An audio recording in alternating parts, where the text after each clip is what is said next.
à tous et bienvenue sur Monaco Info. Tout de suite les titres que nous développerons dans cette nouvelle édition. Nous ouvrirons ce journal avec les performances de Pierre Casiraghi et de son équipage à bord du catamaran Malizia.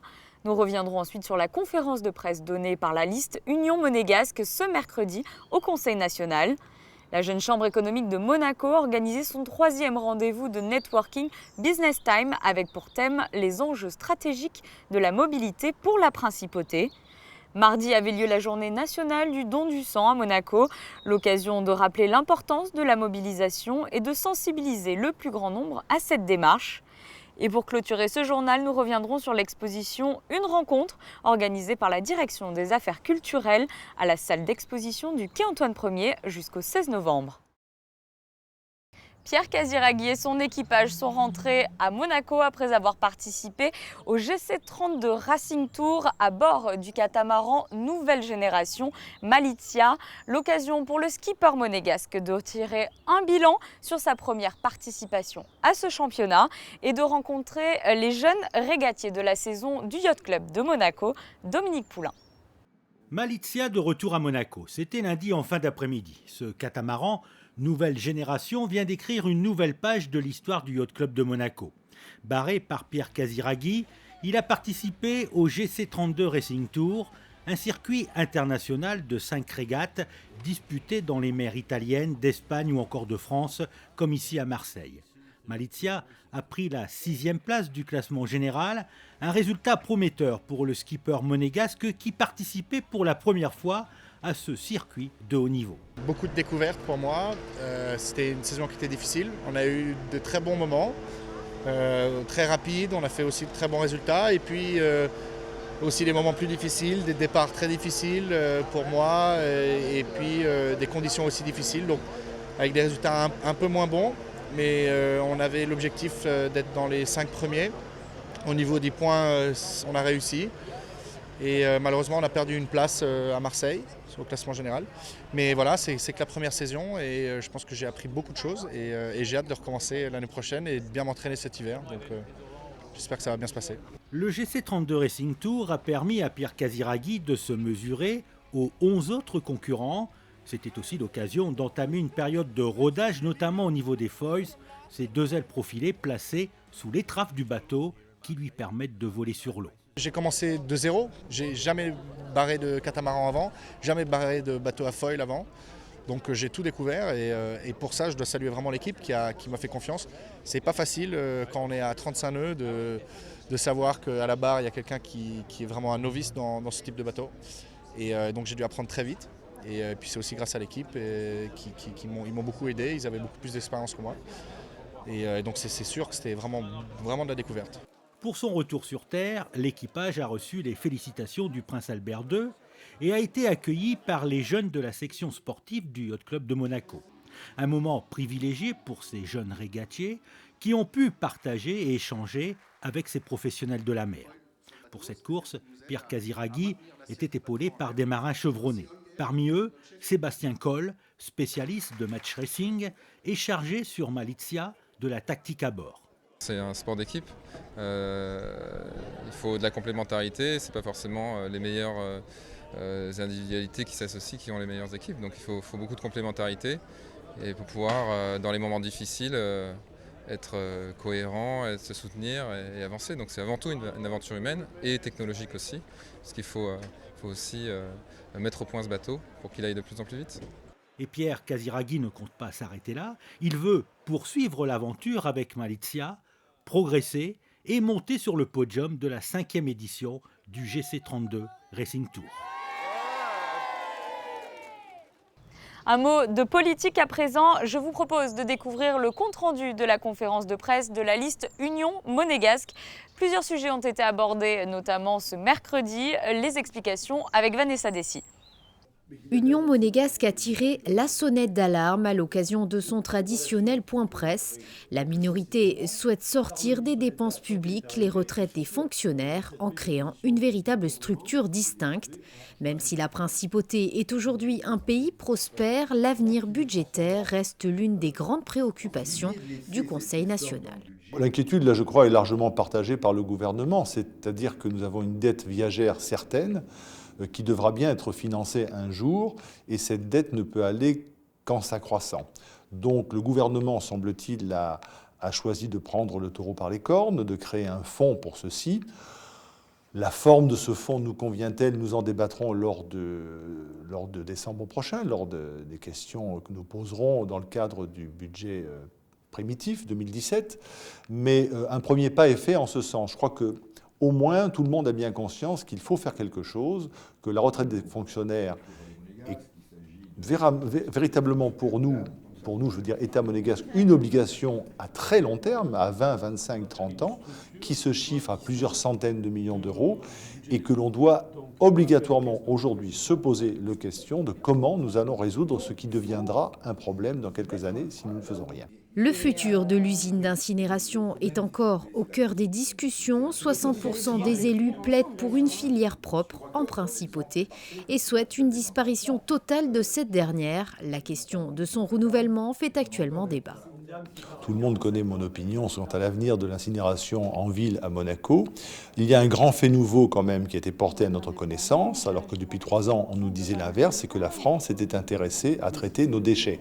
Pas les traiter à égalité, mais les traiter mieux, ce qui me semble évidemment un gain beaucoup plus intéressant en termes écologiques. J'ajoute que se poser cette question, c'est vouloir s'inscrire mieux dans la démarche qui est la nôtre dans le cadre de la COP21, dont nous venons par ailleurs au Conseil national d'adopter le traité il y a peu de temps. La proposition de loi relative au contrat de vie commune a été présentée au gouvernement princier pour étude. Le sujet sera notamment à l'ordre du jour à l'occasion des prochaines séances publiques. La foire attraction est de retour sur le port Hercule et les différents manèges vont se mettre à tourner dès ce vendredi. Mais cette année, des dispositions particulières en matière de protection ont été mises en place. Les explications dans ce reportage. L'aspect sécurité se fera ressentir cette année à la foire attraction de Monaco. Des mesures de sécurisation seront mises en place pour assurer la sécurité de la manifestation, mais aussi celle du public. Les sacs seront systématiquement fouillés aux entrées et des blocs de béton de plus d'1 tonne chacun ont été installés ou sont en cours d'installation sur certains axes d'entrée pour une meilleure protection des piétons et des visiteurs. Cette année, on va mettre en place les désormais classiques contrôles à l'entrée de la manifestation. Ceci a pour effet qu'il faut qu'on prévoie que des piétons vont sans doute devoir patienter à l'entrée de ces contrôles. Et donc pour assurer la sécurité des piétons, notamment par rapport à la circulation routière, puisque l'espace est quand même, vous le savez, toujours contraint en principauté, on a prévu des zones sur le boulevard Albert Ier sécurisées de manière à ce que les piétons puissent patienter, notamment avec des enfants, en toute sécurité. D'où l'installation que vous avez derrière moi sur le boulevard Albert Ier et qui va, je dirais, geler le couloir bus de ce boulevard, et ce qui va bien évidemment entraîner quelques répercussions sur la circulation automobile. L'installation de ces blocs de béton nécessite des restrictions de circulation et de stationnement. Aucune voiture ne pourra se garer le long de la contre-allée du boulevard Albert Ier. Une mesure prise pour fluidifier le trafic. Pour ce faire et pour minimiser l'incidence et les désagréments liés à cette installation, nous allons interdire le stationnement sur une partie de la contre-allée du boulevard Albert Ier, de manière à ce que le flux de circulation soit dévié au droit de ces 2 zones de sécurité pour les piétons, de manière à ce que la circulation urbaine soit le moins perturbée possible, malgré les mesures de sécurisation des piétons et notamment des enfants que nous prenons. La principauté a un haut niveau de sécurité et le renforcement des mesures de sécurisation permettra au public de se rendre une nouvelle fois à la foire en toute quiétude. A noter que la foire attraction s'installera sur le port Hercule jusqu'au 19 novembre. C'est le 3e événement de l'année. Les soirées Business Time rassemblent de plus en plus de participants. Et c'était au tour, cette fois-ci, de Marie-Pierre Gramalia de prendre la parole devant les adhérents de la JCE sur les enjeux stratégiques de la mobilité en principauté. Reportage. Depuis cette année, la Jeune Chambre économique de Monaco propose à ses adhérents des soirées Business Time autour de thématiques ciblées, des rendez-vous avant tout tournés vers le networking. Ce sont des événements trimestriels qui mettent en avant un pôle d'excellence de la Principauté. Nous avons commencé en mars avec le tourisme d'affaires, en juin avec Banque et Finances, et cette soirée est dédiée à l'urbanisme. L'idée est de développer son réseau d'affaires le temps d'un cocktail. On a l'habitude d'entendre parler des grands travaux de Monaco. Ce soir, on fait un zoom sur la mobilité et les grands enjeux pour la Principauté. Une centaine de personnes est venue écouter Marie-Pierre Gramalia autour des enjeux stratégiques de la mobilité en Principauté, un sujet très important pour le gouvernement princier. La mobilité, c'est bien sûr tous les flux entrants et sortants de la Principauté, l'accessibilité à la Principauté. Je rappelle que Monaco est un bassin d'emploi très important et qu'il y a à peu près presque 115 000 entrées-sorties de la Principauté tous les jours. Donc il faut que l'on travaille avec la métropole, avec les communes voisines, avec les maires des communes avoisinantes sur ce problème de la mobilité. On s'y emploie et de grands progrès vont être réalisés, ils sont d'ores et déjà réalisés et on a de nombreux projets en cours. Et puis la mobilité, c'est également les flux internes à la Principauté de Monaco. Et là aussi, beaucoup de choses sont faites par le gouvernement, que ce soit au niveau des stationnements, que ce soit au niveau du développement de la mobilité douce, que ce soit au niveau des vélos électriques, des liaisons mécanisées qui sont multipliées au gré des diverses opérations immobilières qui sont construites. Donc beaucoup de choses effectivement dont je vais parler ce soir. Prochain rendez-vous pour les membres de la Jeune Chambre économique de Monaco, la remise des prix de la 21e édition du concours de création d'entreprise le 15 novembre prochain. Et le 2 décembre, un petit déjeuner autour de la cybercriminalité, avec pour invité le ministre de l'Intérieur Patrice Célario et le contre-amiral Dominique Riban, directeur de la nouvelle agence monégasque de sécurité numérique. La journée nationale du don du sang vient de se dérouler ce mardi à la Maison des associations. Son objectif, mobiliser et informer un maximum de personnes. Et lors de cette journée, un homme a été particulièrement honoré. Le reportage de Fabien Bonilla. Il s'appelle Jean-Louis Vaquier. Cet ancien pompier de Monaco a donné son sang une première fois quand il avait 18 ans, puis il est revenu une deuxième fois, puis une troisième. Jean-Louis Vaquier a effectué ce geste qui sauve au total 106 fois. Il a donné plus de 40 litres de sang tout au long de sa vie. C'est énorme lorsque l'on sait qu'un homme n'en a que 5 dans son corps en moyenne. Il a été honoré en cette journée nationale des donneurs de sang en présence du ministre des Affaires sociales et de la Santé et du vice-président de la Croix-Rouge monégasque. Je vous remets cette plaquette avec tous nos remerciements et nos vives félicitations. Merci. Et je vous fais la deuxième. Lorsqu'on donne, on a le carnet qui est rempli, donc il y avait marqué une centaine de dons. Je savais que j'avais passé 100 dons, mais bon, je ne m'attendais pas du tout à ça, c'est pas du tout mon but. J'étais même un peu gêné de voir cette petite manifestation. Moi, j'ai toujours été attaché aux activités, aux actions de la Croix-Rouge. Depuis tout gamin, j'étais déjà dans le milieu de la Croix-Rouge. Dès que j'ai eu l'occasion, à 18 ans, de donner mon sang pour la première fois, lors de mon service militaire, j'ai donné mon sang. Et de retour en Principauté, quand je suis rentré dans le corps des pompiers, j'ai continué tout à fait naturellement, sans me préoccuper de quelques records à battre ou quoi que ce soit, régulièrement en fonction de mes disponibilités, je donne. C'est un geste qui est tellement facile à faire, à réaliser. J'encourage tout le monde, tous les jeunes à y aller, à se précipiter pour donner son sang. Ça prend quoi, une demi-heure, 1 heure de son temps. Une demi-heure à 1 heure de son temps pour une bonne action. Il faut savoir que plus de 5000 dons de sang sont nécessaires chaque année pour transfuser les patients hospitalisés à Monaco.